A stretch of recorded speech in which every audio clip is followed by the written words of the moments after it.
Trump ने भारत पर tariff लगाकर ये सोचा होगा कि भारत उससे डर जाएगा, उसकी मनमानियों को मान लेगा और रूस का साथ छोड़ देगा।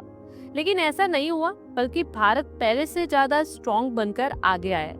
बता दें कि यूक्रेन के भारत में जो राजदूत हैं, उन्होंने कहा कि पुतिन के दौरे से पहले जेलेंस्की भारत आ रहे और ये बहुत बड़ी बात है, क्योंकि पुतिन और जेलेंस्की एक साथ नहीं मिल सकते।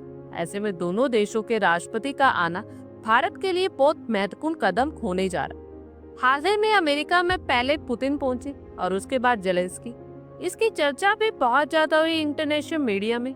इसलिए इन दोनों का भारत में आना भी दिखाता है कि भारत का ओहदा फॉरेन पॉलिसी में कितना बड़ा।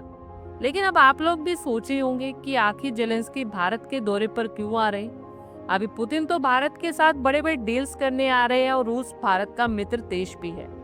लेकिन जेलेंस्की के भारत आने के दो बड़े मकसद है। पहला युद्ध खत्म करवाना और दूसरा है अपने यूक्रेन को फिर से सेटअप करना। इन्हीं वजह से वो भारत आ रहे हैं। चलिए इस पर डिटेल में बात करते।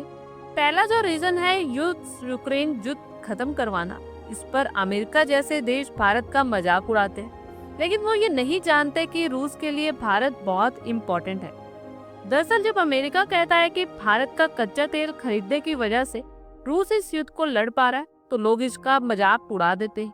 लेकिन बात तो ये सही है, क्योंकि भारत हर महीने रूस से करीब $5 बिलियन का ऑयल खरीद रहा है और हम $5 बिलियन कैश में दे रहे, क्योंकि रूस को युद्ध लड़ने के लिए कैश में पैसा चाहिए और चीन भी तेल कैश में ही खरीदता है। और यही कारण है कि अगर भारत और चीन मिलकर दोनों दबाव बनाए तो रूस को कहीं ना कहीं फर्क पड़ेगा। और इससे बेशक रूस पूरी तरह से खत्म ना करे, लेकिन कुछ कंडीशंस कम की जा सकती है। रूस यूक्रेन युद्ध को खत्म करने के लिए ट्रंप अकेले ही बात करने चले गए थे। ना तो उन्होंने भारत से बात की और ना ही यूरोप से। इस युद्ध को रोकने के लिए भारत, चीन और यूरोप सबको इंक्लूड करना पड़ेगा। उधर से यूरोप यूक्रेन पर दबाव बनाएगा, इधर से भारत चीन मिलकर रूस के साथ बात करेंगे।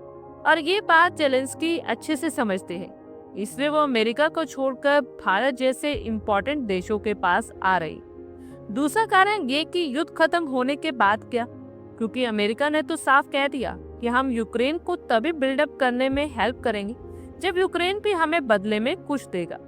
इससे जेलेंस्की को पता है कि उसे भारत जैसे अनसेल्फिश देशों की जरूरत है, जो उनका बिना मतलब के साथ दे सके। और अब ऐसा भी नहीं है कि यहाँ पर यूक्रेन को भारत से अरबों डॉलर चाहिए, लेकिन किसी भी देश को बिल्डअप करना है तो मैसिव कंस्ट्रक्शन चाहिए, भारी मात्रा में कंस्ट्रक्शन इक्विपमेंट्स और वर्कर्स चाहिए। भारत के पास वो इक्विपमेंट्स भी हैं और इसके अलावा वर्कर्स भी।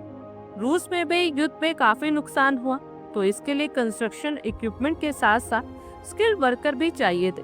तो भारत दोनों सप्लाई कर रहा है रूस को। भारत दूसरे देशों को स्किल्ड वर्कर भेजता है, जिससे दूसरे देशों को मदद भी मिल जाती है और हमारे लोगों को अच्छा खासा रोजगार भी मिल जाता है। इससे जेलेंस्की का यह दौरा बहुत महत्वपूर्ण है। इसके अलावा युद्ध से पहले यूक्रेन के साथ हमारे डिफेंस सेक्टर में भी काफी अच्छा ट्रेड हुआ करता था। हम कई हथियार मिलकर भी बनाते थे, कई पुराने हथियारों के पार्ट्स भी हम यूक्रेन के साथ मिलकर बनाते थे। इससे भी हम फिर से डील करना स्टार्ट कर सकते हैं। आप लोगों की इस पर क्या कुछ राय है, कमेंट बॉक्स में शेयर करें। आई होप आपको हमारी ये वीडियो अच्छी लगी हो और आगे भी इसी तरह के अपडेट्स के लिए हमारे चैनल को जरूर सब्सक्राइब करें। धन्यवाद।